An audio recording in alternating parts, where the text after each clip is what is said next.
I didn't know if I was gonna make this video or not, but I can't help it. This is a message for the Christians on the left.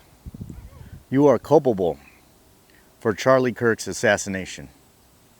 You didn't do any violence, but what you did was support a camp, support a side that calls conservatives, even the most mildest conservatives, misogynist, racist, fascist, Nazi. And you've been doing it for years. And you defend it. You defend it.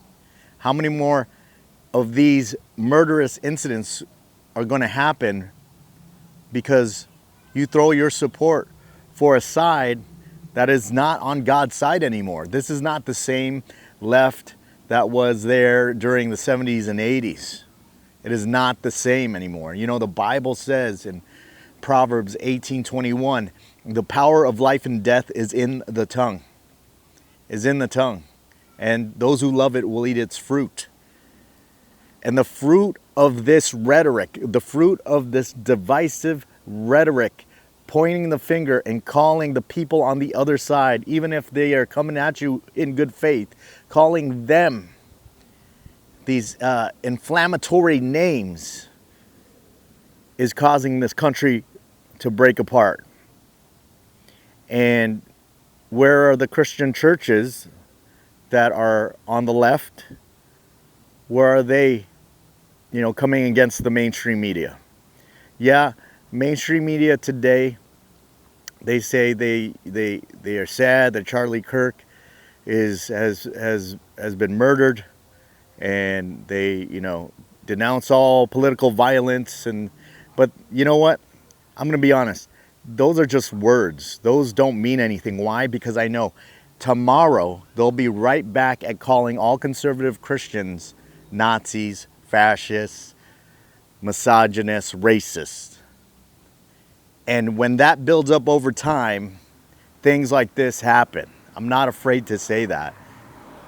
There's a thing called stochastic terrorism. Law enforcement know about this. If you don't know what that is insightful rhetoric, speech that induces violent behavior. And that's what this is for years, for a decade now or more. Everyone that I know that isn't an extremist has been called Nazi, fascist, racist, misogynist, all these things.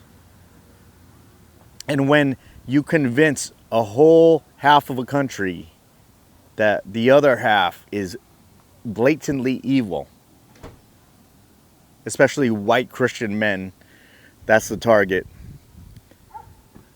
then these things happen on purpose. I think the media is solely the majority to blame, not solely, the majority.